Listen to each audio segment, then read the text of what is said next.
Growers, okay.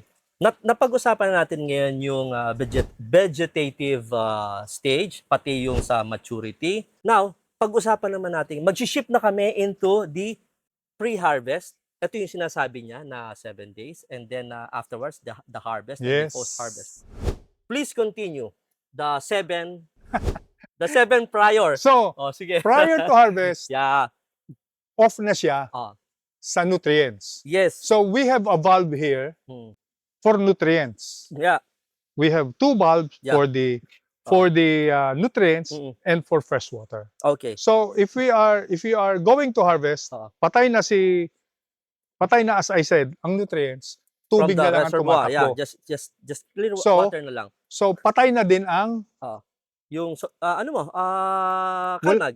wala na din ang kalmang. Wala yung kalmag. So, wala na lahat siya. Aha. Maghihintay ka na lang ng harvest. Why is that? Siyempre, ayaw naman natin na masabi ng tao na, Oo. kumain kami ng nutrients. Oo. Wala na din kaming Okay. chemicals. I see.